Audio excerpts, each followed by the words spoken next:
So Gordon Hayward this season has not been that great for the Celtics. Of course, the team itself hasn't been the best, but we're mainly going to focus on Hayward here. The biggest thing to notice, just seeing him this year, is there are just moments where he can get by a guy in a pick and roll, or he's cutting to the basket, or he could go up for a dunk or a tough layup and potentially get fouled. And he's electing to not do those things, right? Maybe he'll shoot an extra pull-up jumper, or he will throw up a floater rather than go for contact, or he'll just keep dribbling instead of dunking the ball, or he just can't get by a guy on a screen, or he's got like no chance of isolating on somebody. And as a result, he's got to go to like just jump shots and all that more often. That's definitely a decline from what Hayward was for Utah, where sure, he wasn't a give me the ball and let me go to work kind of a dude, but if he had a switch on him, if he had a smaller guy on him, if he was just like getting a good screen from whoever the big was that was setting a pick for him, if he got the ball with an opportunity in transition, if he got an open jump shot, he could just do a little bit of everything to the point where he could be a high teens, low 20s scorer, right? And that is, of course, not what he's doing with the Celtics. So I think the biggest question is, how do you use him moving forward? Now, he has elected to come off the bench recently. Whether that maintains itself long-term this season, who knows? I think one reason you could expect it to potentially hold up is that Marcus Smart and Marcus Morris have both been pretty damn good for the Celtics this year.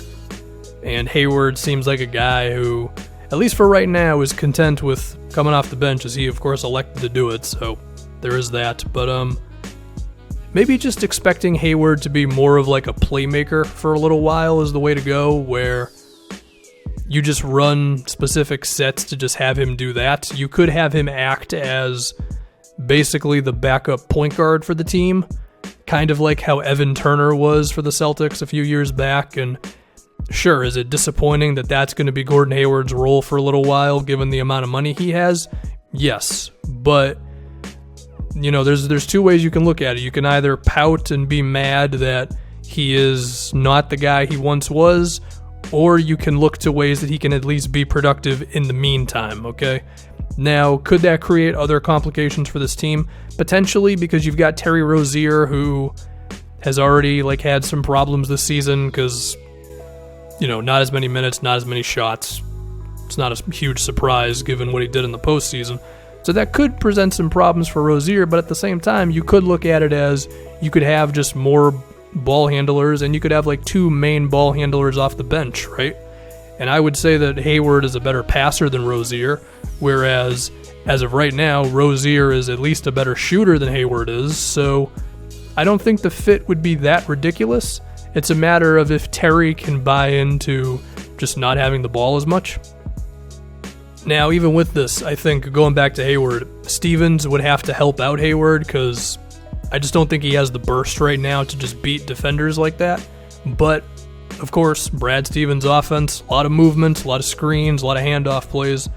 You could just get stuff like that with Hayward, where he, he's just moving a lot. And then other guys are moving off of that, and then through that he can make some plays for guys. And I think he can still be pretty successful in that sense. Perhaps even running a few cut plays here and there for the dude, which can allow him to, get to the basket and potentially build up that confidence, but not having to go off the dribble as much. And then you could probably still play him with the starters through stretches.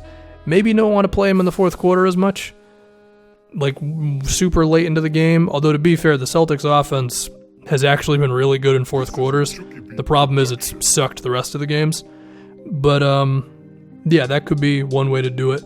But when he's playing with those dudes, maybe just expect him to be more of a spot shooter and nothing else. Maybe just a really good 3-and-D guy. Again, it's disappointing, but you got to deal with the situation at hand. The next question is, when are we going to see the old Gordon Hayward?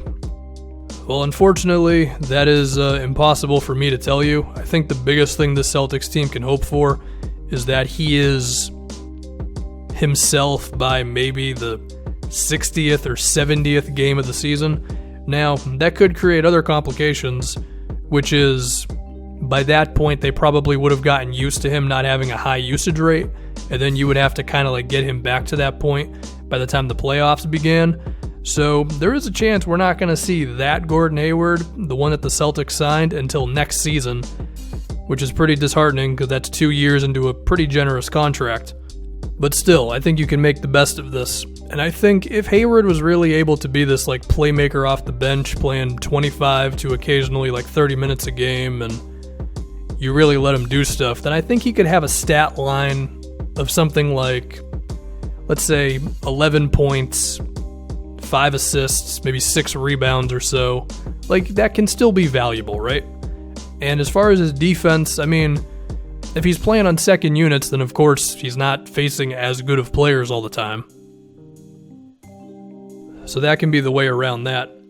But I do want to dive back into speculating when we'll see the old Hayward. So one thing is, like, when we've seen these big lower body injuries, we have seen like some guys bounce back, some not, right? Like between, and I know like these are not all the same body parts, but they're kind of like in the same ballpark, I guess. Like we saw with Wesley Matthews with the Achilles injury. He's only now starting to kind of look like the old Wesley Matthews, right? And that's just in terms of being a 3-and-D guy. In terms of like his occasional post-ups and even doing like the occasional like going off the dribble thing, I don't think we're ever going to see that Wesley again. Now, according to NBA.com, Matthews still posts up like about 1 to 2 times a game, but I could have sworn in his prime with the Blazers, it was like 3 to 4 times a game he would do that. Of course, we know what happened with Derrick Rose. That one's also kind of the ultimate outlier because of the amount of lower body injuries he had.